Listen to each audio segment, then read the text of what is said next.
Hi, my name is Chris Baker. I am the program executive for the Small Spacecraft Technology Program and the Flight Opportunity Programs within NASA's Space Technology Mission Directorate. I'm talking to you today actually about the Small Spacecraft Technology Plan that STMD is working on as part of the New STAR process.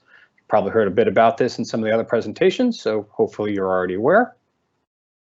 So why are we here? Well, NASA believes that small spacecraft have the potential to shape what is possible when the agency approaches how we do our missions going forward in the future. This presentation is in the full plan that's attached to it and is hopefully available to you online, contains some of the desired future states called outcomes in this presentation that we're looking to enable using these small spacecraft platforms. So there's no one single technological solution, and many of these technology gaps or plans that we have here can be approached from a variety of different angles.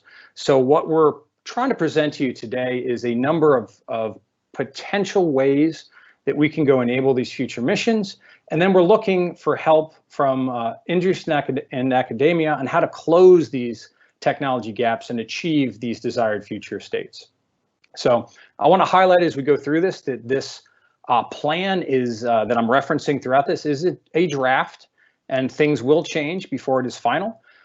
As of the recording of this presentation, there is an RFI that will be imminently released that asks for feedback from the community on the small spacecraft technology plan. So please be looking for that. Small spacecraft are proving to be a disruptive innovation for exploration, discovery, and the expansion of space commerce. So NASA is pursuing rapid identification, development, and testing of capabilities that exploit these agile spacecraft platforms and responsive launch capabilities. Again, we're looking to increase the pace of space exploration, scientific discovery, and help expand space commerce. This plan is largely focused on CubeSats and microsatellites, but again, this is a draft, and that size discussion is active and subject to change. And also in this plan, we are talking about some elements of responsive launch, including suborbital capabilities. So expanding the sphere of human presence, economic activity, and knowledge deeper into the solar system requires capabilities that can be fielded faster and at lower cost. So how do small spacecraft fit into these architectures for exploration, discovery, and space technology that NASA is pursuing? So within exploration, we have exploration precursor missions that are looking for resources that are attempting to identify risks. And then we also have potential exploration infrastructure like communications networks and navigation capabilities that could be potentially fielded around a body like the moon, much in the way that we have space infrastructure that helps us navigate and communicate here on Earth. In fact, there is an RFI from the scan group at NASA out on the street right now about how commercial capabilities could help provide communications capabilities around the moon. And then within scientific discovery, there's a lot of interest in how small spacecraft can be used for distributed missions, much in the way that small spacecraft constellations are providing new data about the Earth, how these distributed systems of small spacecraft can be expanded beyond, used for heliophysics and space weather, telescopes comprised of separate elements that can be used for astrophysics, and a number of other innovative ways of using multiple spacecraft for an affordable distributed mission are interesting and potentially of high value to the scientific community. Additionally, similar to the exploration precursor missions, targeted missions to the moon, to Mars, to Venus, and to other places within the solar system using small spacecraft potentially provides a lower cost and more rapid way for us to go make specific measurements about a destination of interest beyond Earth. And then more broadly within the Space Technology Mission Directorate, we're trying to embrace within small spacecraft kind of the agile aerospace practices from industry and use small spacecraft as a platform with which we can rapidly test technologies that are applicable to all of the architectures we just talked about, whether they are for small spacecraft in particular or might be used on a larger platform. small spacecraft do provide us that quick, rapid turnaround ability to get that technology on orbit. We have a few desired future states, which we've called outcomes here, but like I said, this is a draft and subject to change. So we're already in discussion that the outcomes are probably not going to look like this when the final version comes out. So instead, for the purpose of this discussion, let's think of these as small design reference missions, single line design reference missions. So what are the desired future states that we are attempting to create? What is the plan that we are putting out supposed to build up to? So I'm just going to highlight a few of them here. So one of the things we're interested in is affordable access to the moon, Mars, and the rest of the inner planets and other deep space destinations, this side of the asteroid belt. And we're looking to do that, with multiple opportunities a year and for a target cost that's under 15 million. And then once there, we're looking for small, rapid, and affordable missions that can compete with traditionally scaled systems, for targeted measurements at the moon and those other destinations. And again, there we're looking for something that can be developed rapidly. So in this case, under 3 years and at low cost. So we're looking for a mission that can be done for under $30 million, including the launch. And like I said, developed in under 3 years. And as referenced earlier, we're also looking at affordable and kind of modular interoperable communication, navigations, and other support infrastructure that can provide full coverage of the moon and eventually Mars. And again, looking for this to be a low cost system. So how do we build from where we are today to achieving these future outcomes? And so the full plan has a number of these, but I'm just going to give a quick example here today. So looking at that second one, how we develop these small and affordable missions that are competitive with traditional size spacecraft for missions to the moon. There are a number of technologies that feed off of one another and eventually build up to achieving this capability. So obviously we are doing missions to the moon with small spacecraft. We are doing missions to Mars with small spacecraft. But how do we make those systems more competitive with the larger scale systems? How do we bring that cost and that schedule within these bounds here? And so there's a few technology gaps that we've identified that, if closed, can help us achieve that outcome. So for example, we need high delta V propulsion for small spacecraft. And you see that over there as gap SST-01.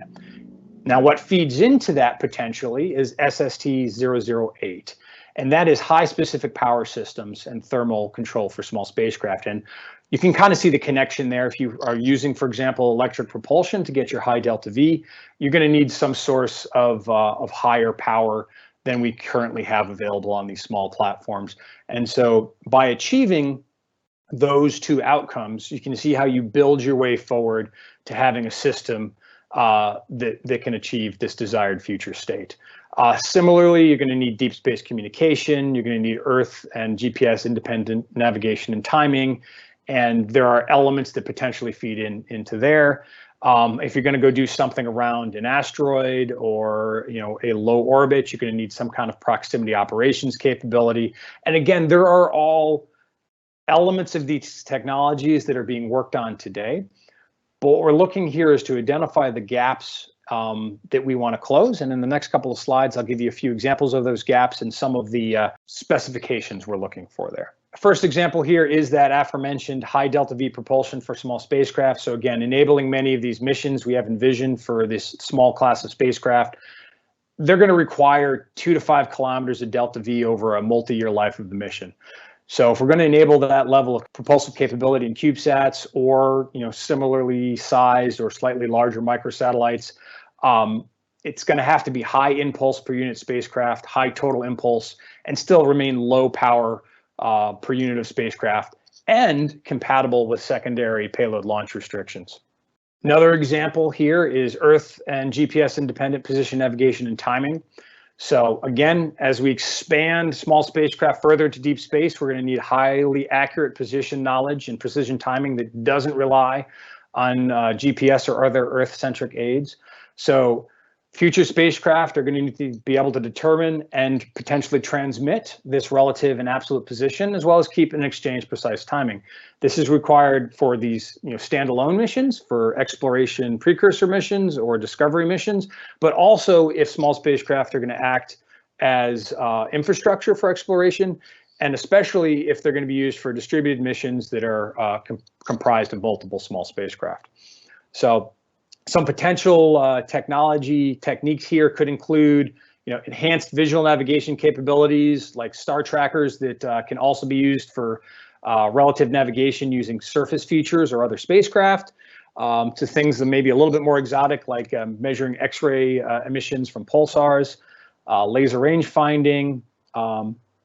These are not necessarily new technologies, but these capabilities within this form factor and at these price points potentially requires additional technology investment. So again, we need to be compatible with the inherent size, weight, and power constraints of CubeSats and other microsatellites.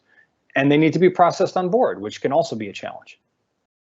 And then finally, one of the things that we think is somewhat inherent to our use of small spacecraft going forward is the ability to produce these spacecraft in batches and make them modular. So the interchangeable hardware and software standardizations that allow these spacecraft to be built from somewhat plug and play capabilities allows us to tailor spacecraft designs for novel applications and deep space applications without requiring significant modification from commercial off-the-shelf platforms.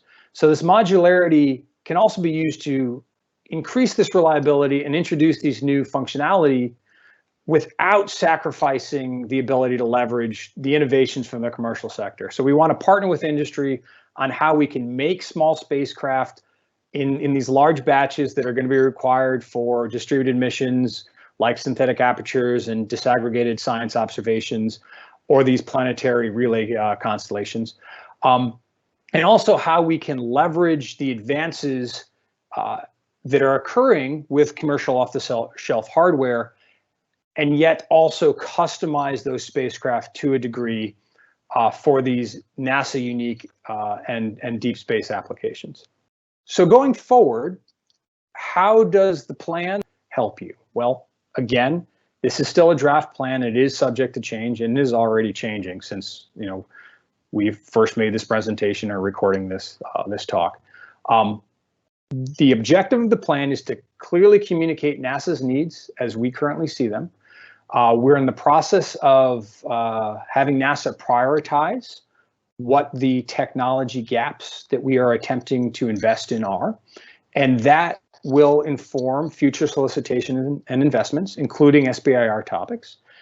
And we're going to be putting out an RFI, it is hopefully out by the time you see this, for the feedback on this full plan for the small spacecraft element of it. And we welcome your feedback on how you think we should go after our desired future states if we have identified the correct technology gaps, and if there are any other alternative approaches or additional information that you think NASA should have when looking at how we move forward and how we enable these new capabilities that we are looking for with small spacecraft. Because again, we want to work with industry and academia to adapt these commercial solutions and these terrestrial technologies for deep space and for other NASA unique capabilities.